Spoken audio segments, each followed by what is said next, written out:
ডিভোর্সের পরেও নতুন করে জীবন আসলে শুরু করা যায় কিনা, that's a very important question. অনেকেই বলে যে ডিভোর্স হওয়ার পরে আমি মানসিকভাবে ভেঙে গেছি, কোনো কাজে আমার মন বসে না, পুরো জীবনটা আফসোস দিয়ে ভরে গেছে, হাজব্যান্ডকে মিস করি, হাজব্যান্ড ওয়াইফকে মিস করে, আর যদি বাচ্চা সহ তালাক হয়, এই কষ্ট দিয়ে যে গেছে এবং যে যাবে একমাত্র সেই বুঝেছে কাকে বলে কষ্ট, একমাত্র সেই বুঝবে কাকে বলে যন্ত্রণা। এজন্য আজকে আমরা এমন কিছু উপায়, এমন কিছু থটস শেয়ার করব, যে আমলগুলো যদি আপনি করতে পারেন, সেই চিন্তাগুলো যদি আপনি নিজের ভিতরে ডেভেলপ করতে পারেন, আমি এতটুকু গ্যারান্টি দিতে পারবো যে আপনার কষ্টের মাত্রাটা, আপনার কষ্টের পার্সেন্টেজটা 100 থেকে সর্বনিম্ন 20 কিংবা 30 আসবে ইনশাআল্লাহ। কারণ প্রত্যেকটা টিপস কোরআন থেকে নেওয়া, প্রত্যেকটা কথা হাদিস থেকে নেওয়া, প্রত্যেকটা কথা বাস্তবিক জীবন থেকে নেওয়া।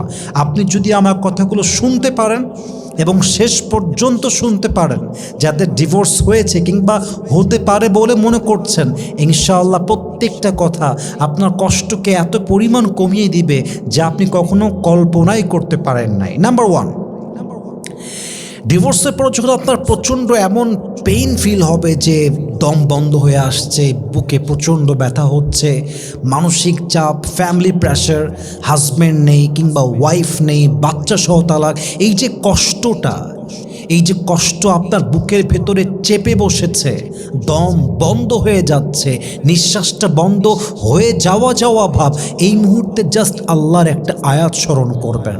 আল্লাহ তাআলা বলছেন সূরাতুল বাকারার সর্বশেষ আয়াত, লা ইউকাল্লিফুল্লাহু নাফসান ইল্লা উসআহা। Allah says in this verse, He doesn't test anybody beyond their power, beyond their capacity, beyond their capability. আল্লাহ বলছেন আমি কখনো আমার বান্দাকে কোনো কষ্ট তার সাধ্যের বাহিরে চাপিয়ে দেই না। আমার বান্দা যা সহ্য করতে পারবে আমি আল্লাহ তাকে সেই পরীক্ষাটায় নেই। আমার বান্দা যে কষ্ট সহ্য করতে পারবে না সেই পরীক্ষা আমি আল্লাহ তাকে নিব না। আমি যদি তোমাকে পরীক্ষা করি, সেই পরীক্ষায় পাশ হওয়ার জন্য তোমার যে শক্তির দরকার সেই শক্তি আমি তোমাকে আগেই দিয়ে দেই। তুমি তোমার নিজেকে বিশ্বাস করো না, তোমার ঈমান দুর্বল, that is your own fault. এটা তোমার ঈমানের সমস্যা, এটা তোমার শক্তির সমস্যা, এটা তোমার সেলফ কনফিডেন্সের ল্যাক, এটা তোমার কমতি।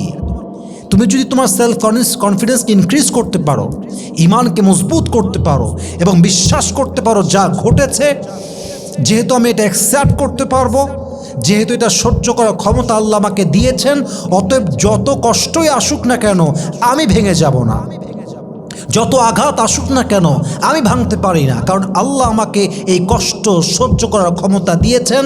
যতক্ষণ পর্যন্ত বেঁচে আছি আল্লাহর শুকরিয়া করব এবং এই কষ্ট সহ্য করেই আমি দেখাবো কারণ আমি মুমিন বান্দা, আমি কোনো কাফের বান্দা নই। ঠিক কিনা বলেন? Believe in yourself first and believe in this verse that Allah সুবহানাহু ওয়া তাআলা doesn't test anybody beyond their power. বিশ্বাস করেন যে আল্লাহ আপনাকে কোনো কষ্ট আপনার সাধ্যের বাহিরে চাপিয়ে দিবে না। যদি এটা বিশ্বাস করতে পারেন যে এটা আমার সাধ্যের বাহিরে, এটা এমন কিছু নয় যে আমি শেষ হয়ে গেলাম, আমার জীবনটা আর কিছু হবে না, এই তো জীবনের শেষ। No, this is not the end of your life, maybe it's the beginning of your life. জীবনটা হয়তো বা কেবল শুরু হয়েছে। কবি কি সুন্দর করে লিখেছেন, अल्लाह कभी ऐसा बोझ नहीं डालता जो तुमसे कभी संभाला ही ना जाए, तुम्हें बस टूटना नहीं है क्योंकि तुम्हारी रब को तुम्हारी ताकत पर पूरा यकीन है। कभी तन्हा लगे तो याद रखना कि रब तुम्हारे बहुत करीब है और हर रात के बाद दिन की रोशनी ज़रूर आती है। बस सब्र का दामन थाम के रखो, बस सब्र का दामन थाम के रखो, यही तुम्हारी सबसे बड़ी ताकत है।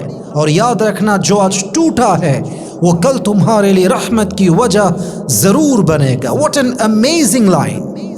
उन्हें लिखेছেন আল্লাহ কখনো তার বান্দাকে সাধ্যের বাহিরে কোনো বোঝা চাপিয়ে দেয় না। বান্দা যা পারে আল্লাহ সেই পরীক্ষাই করে। জাস্ট তোমাকে ভেঙে গেলে চলবে না, শক্ত হয়ে বসতে হবে, ধৈর্যের সঙ্গে জীবনটাকে লিড করতে হবে। ভয় পেও না, বুক চিরে দাঁড়িয়ে যাও, আল্লাহর ভরসায় সাহসটা বাড়াও। আল্লাহর নামে আগুন জ্বালাও বুকে, সত্যের পথে চলো, সাহস রাখো বুকে। আরে থেমে গেলে চলবে না, রক্তে আগুন ধরাও, আল্লাহর সৈনিক তুমি, সেই পতাকা উড়াও। আরে আল্লাহ যখন পাশে কিসের এত ভয়, তাওয়াক্কুল করো, কাছে আসবে বিজয়। আধারে ভয় পেও না, আলো আছে আড়ালে, অন্ধকার পালিয়ে যাবে তুমি উঠে দাঁড়ালে। ঠিক কিনা বলেন? Believe in your self and believe in this verse that Allah subhanahu wa ta'ala doesn't test anybody beyond their strength. আল্লাহ কখনো আপনার কষ্টটা আপনার সাধ্যের বাইরে চাপিয়ে দিবে না। জাস্ট এই আয়াতটা বিশ্বাস করেন, দেখবেন জীবনের যে কোনো কষ্ট আপনার কাছে হালকাই মনে হবে। কারণ আপনি ভাববেন, আরে আমি পারবো সহ্য করতে, আরে আমার শক্তি আছে তো, আরে আমার ঈমান আছে তো, আমি পারবো, বিধায় তো আল্লাহ আমাকে দিয়েছে, আমার কলিজা আছে বিধায় তো আল্লাহ আমাকে দিয়েছে। দেখবেন শুধু ডিভোর্সের কষ্ট নয়, জীবনের প্রত্যেকটা কষ্ট আপনার জন্য একদম হালকা হয়ে যাবে। ঠিক কিনা বলেন? আল্লাহ কখনো আপনার সাধ্যের বাইরে কোনো বোঝা আপনাকে চাপিয়ে দেয় নাই। নাম্বার 1। নাম্বার 2, ডিভোর্সের পরে এই চিন্তাটা একদম টোটালি অফ করে দিবেন যে আপনার হাজব্যান্ডের চাইতে বেটার কোনো অপশন হতেই পারে না, আপনার ওয়াইফের চাইতে বেটার কোনো অপশন আপনার লাইফে হতেই পারে না। এই চিন্তাটাই বন্ধ করে দেন। অনেক মেয়ে দেখবেন ডিভোর্সের পরে বলে, আমার স্বামীর মতো ভালো আর কোনো স্বামী হতেই পারে না, ওটাই সবচেয়ে ভালো ছিল। যদি সবচেয়ে ভালোই ছিল তাহলে বনিমনা হয় নাই কেন? প্রত্যেক দিন মানসিক চাপে তুমি ছিলা কেন? প্রত্যেক দিন গালি খাইতে কেন?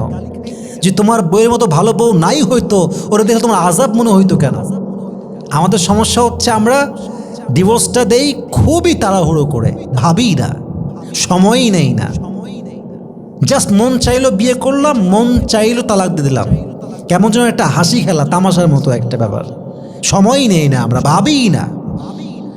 যখনই কোনো সমস্যা হবে আগে ভাববেন যে can I adjust with it or not, আমি কি অ্যাডজাস্ট করতে পারবো কি পারবো না। যদি মনে হয় পারবোই না, তাও সময় নেন।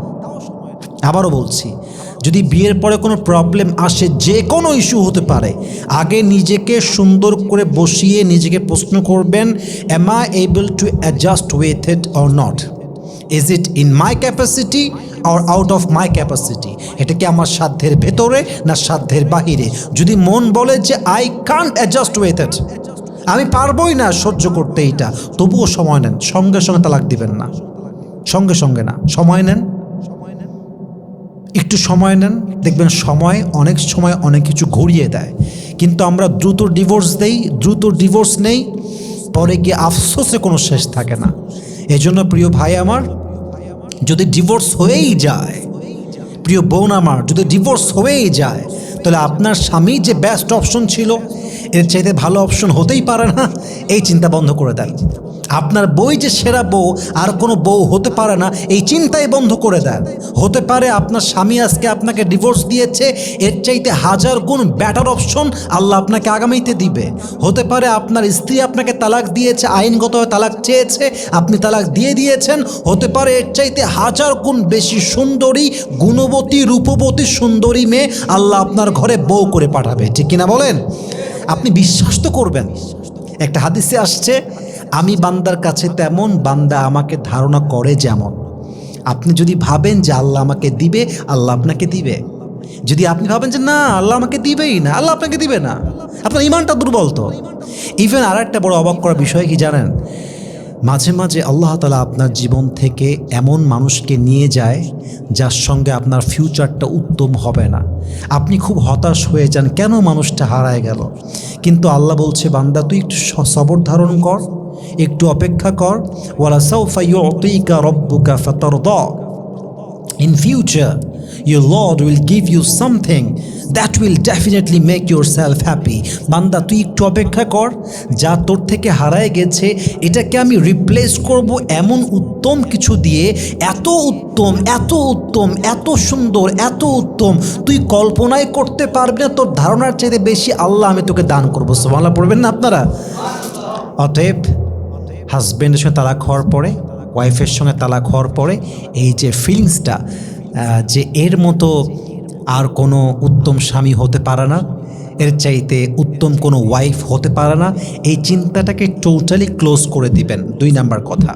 3 নাম্বার কথা, তালাক হওয়ার পরে আল্লাহর কাছে একটা বিষয় শুকরিয়া আদায় করবেন যে আলহামদুলিল্লাহ, আল্লাহ প্রতিদিন যে জ্বালা পেতাম, কষ্ট পেতাম, মানসিক চাপ পেতাম, ওখান থেকে তুমি আমাকে বের করে নিয়ে আসছো। প্রত্যেক দিন মানসিক চাপে মরার চাইতে একা বাচ্চা 1000 গুণ বেশি উত্তম। প্রত্যেক দিন কারো কাছে গালি খেয়ে মরার চাইতে একা বাচ্চা 1000 গুণ বেশি উত্তম। প্রত্যেক দিন কোথাও মানসিক চাপে ধুকে ধুকে মরার চাইতে একা একা একটা দিন বাঁচা 1000 গুণ বেশি উত্তম। কোথাও আমার সম্মান নাই, কোথাও গেলে আমি মনের সুখ খুঁজে পাই না, এমন একটা জায়গায় আমি আছি, বাসায় ঢুকলেই পরিবারটা আজাব মনে হয়, ঘরটা আজাব মনে হয়, ঝগড়ার একটা কেন্দ্রবিন্দু মনে হয়, জাহান্নামের টুকরা আমার পরিবারটা। ওই পরিবারে বাচ্চার চাইতে একা এক ঘরে থাকা 1000 গুণ বেশি উত্তম। ঠিক কিনা বলেন? আল্লাহকে বলেন, আল্লাহ তোমার কাছে হাজারো শুকরিয়া, এই মানসিক চাপ থেকে তুমি আমাকে বের করে নিয়ে আসছো। যেখানে আমার সম্মান নাই সেখান থেকে তুমি আমাকে বের করে নিয়ে আসছো। এই যে সমাজে যখন চোখটা ডিভোর্সি মেয়ে, এই ছেলে ডিভোর্স হয়ে গেছে, হোক না, আপনার 3 বেলা খাবার তো সমাজের লোক দিবে না, আপনার কষ্ট তো সমাজের লোক দেখতে আসবে না, আপনি কোন কষ্টে আছেন, কোন আযাবে আছেন, সমাজের লোকের 2 পয়সা যায় আসে না এইসব বিষয়ে দিয়ে। তাহলে এরা যদি আপনাকে না খাওয়ায়, না পড়ায়, আপনার কষ্টের সহযোগী না হয়, why do you think about them? আপনি তাদেরকে নিয়ে এত চিন্তিত কেন? আপনি এত ডিপ্রেসড কেন? আপনি এত হতাশ কেন? নিজের লাইফ নিয়ে চিন্তা করেন যে আপনি কেমনে হ্যাপি হতে পারেন। বাট আমার কাছে মনে হয় যে ডিভোর্স হওয়ার আগে হাজারবার ভাবা উচিত, স্বামীরও ভাবা উচিত, ওয়াইফেরও ভাবা উচিত। স্বামী যদি দেখে যে আমার বউটা আর যাই হোক প্রতারক না, আমার ওয়াইফটা আর যাই হোক গাদ্দার না, আমার ওয়াইফটা আর যাই হোক ইজ্জত বিলা দেওয়া কোনো মেয়ে না, ওর পারিবারিক ইজ্জত ভালো আছে, ওর আত্মসম্মান বোধ আছে, ও কোনো সস্তা মেয়ে না, কোনো চিট বাটপার মেয়ে না, যত অন্যায় হোক মাফ করে দেন। নামাজ পড়ে নাই, মাফ করে দেন। আপনার কথা মাঝে মাঝে অমান্য হয়েছে, মাফ করে দেন। আপনার ওয়াইফের চরিত্র ভালো হতো, এটা হচ্ছে বেসিক জিনিস। এটা যদি ভালো হয় বাদবাকি সব কিছু মাফ করে অ্যাডজাস্ট করা যায়। স্বামী যদি আপনাকে যত্ন করে, আপনার স্বামী যদি আপনাকে 3 বেলা খাবার দেয়, মোটামুটি সম্মান দেয়, মোটামুটি ভালোবাসে, অন্যদিকে আর তাকাবেনই না। আপনার স্বামী পরকীয়া করলেও আপনার স্বামী করে আপনি থাকবেন। আপনি বলছেন এটা বাজে কথা, তো আপনি বললেন পরকীয়া করলেও থাকবো। আমি বলছি এই জন্য প্রিয় বোন, আপনার স্বামী হয়তো কোথাও পরকীয়া করছে, আপনি তালাক ঠাস করে চাইলেন, তালাক নিয়ে চলেও গেলেন, আপনি যে আর এক জায়গায় বিয়ে করবেন, ওই স্বামী যে পরকীয়া করবে না আপনার কাছে কোনো গ্যারান্টি তো নাই। আপনি কই যাবেন তখন ডিভোর্সি হয়ে? এই জন্য আগে একটু বোঝেন, সবর ধারণ করেন, সময় নেন। যখন দেখবেন যে আর সম্ভবই না, তখন ভিন্ন বিষয়, তখন ভিন্ন বিষয়। তো তালাক হওয়ার পরে 1000 দিন আফসোস করার চাইতে অ্যাডজাস্ট করাটা বেশি উত্তম হবে সেই ক্ষেত্রে। এই জন্য আল্লাহ তাআলা আমাদের সবাইকে মানা বোঝা এবং আমল করার তৌফিক দান করুক, পড়েন সবাই আমিন।